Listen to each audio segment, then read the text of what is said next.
Okay, so welcome, beautiful people. Today we will be addressing sleep apnea. In my practice, I do see a lot of people with complaints of insomnia, so trouble sleeping, either trouble falling asleep or staying asleep. There are people who say they're tired during the day, regardless of how many hours they get, or they just feel exhausted during the day. So, what is sleep apnea? Sleep apnea by itself is cessation of breath. So, in sleep apnea, patients stop breathing when they sleep.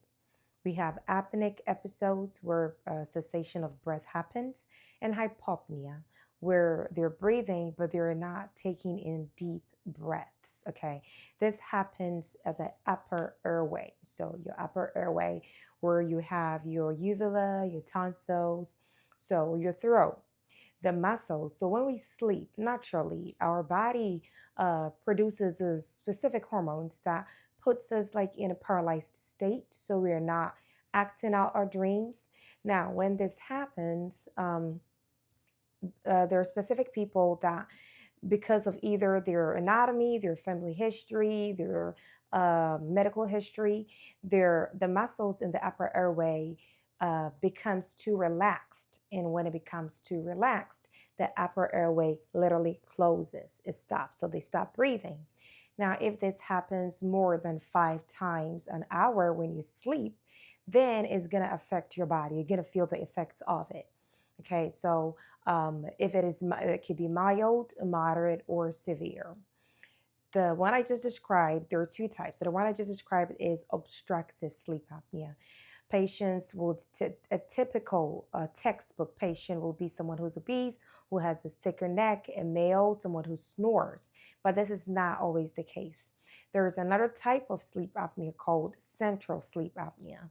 In central sleep apnea, the airway is opened, you're just not breathing. So there is a miscommunication between the brain and the upper airway. When we sleep, complex mechanisms of things happen between the brain and our upper airway. So the brain sends signal to the upper airway and the muscles open up and then we breathe.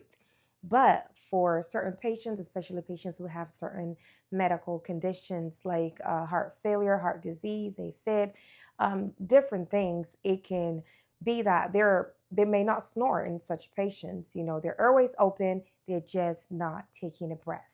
That is central sleep apnea, and that is less common compared to obstructive sleep apnea. So, let's talk about some of the symptoms we typically hear in clinic. So, first will be they snore. Their spouses will come and say, my husband or my wife snores so much, it's affecting their sleep. Second, the patient themselves may start to have, tiredness during the day. They're exhausted. They can get 10 hours and wake up feeling exhausted. They can wake up with headaches. Now, with younger people, 30s, 40s, I would even say 50s, they may primarily come to say, oh, there's this mental fogginess. It's like, my brain feels tired. I can't really think of this. I just feel a mental fog. In older patients, it's a complaint typically of memory loss or dementia.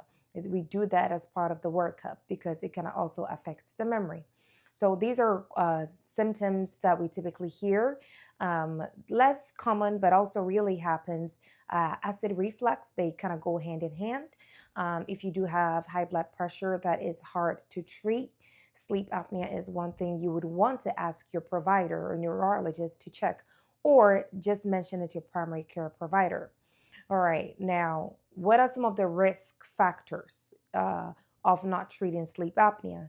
Sleep apnea, if left untreated, can cause your blood pressure to fluctuate when you sleep. So blood pressure goes up, it goes down, it goes up, it goes down. Now, when you stop breathing, your brain doesn't want you to die, so you would wake up. But this is so like subtle that you may not be aware of it. Some people may wake up coughing or choking. They may wake up. Some people even it sometimes shows up as nightmares for certain people because your brain don't want you to die. It'll show you pictures and then you wake up.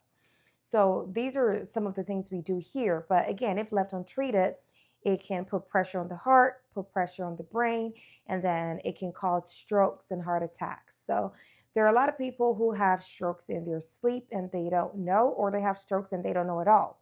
And most of the time, when we do the workup, we find out they do have sleep apnea. A lot of people with atrial fibrillation, if they're at risk of sleep apnea, or the likelihood of them having sleep apnea is high. So these are some of the symptoms or questions we hear from patients. And how do you treat it? You treat it with a CPAP, okay, continuous positive airway pressure. Now, these days, you don't have to go to a clinic and lab to get tested. You can actually get tested at home, but you would need a machine that will give you it will give you constant pressure, like air, to keep your airway open. The mask that we had like 20 years ago is completely different. The machine is very silent. A lot of people are, they have reservations when it comes to testing or treatment because they don't want things on their face, or they don't want it to make too much noise. But all of that is way better now. So don't be hesitant to wanting to get checked on wanting treatment, okay? We treat it with a CPAP. It's a machine that you wear to sleep. It has a tube, connects to a little machine, you put it on your bed. It may take you getting used to, but when you get used to it, it will change your life. If you have sleep apnea, you'll be much rested. You'll not have trouble sleeping. Your memory will be sharp. That mental fogginess will go away. You will no longer be waking up with headaches, okay? And also, it affects mood. That's one thing I wanted to mention. It can cause anxiety or depression.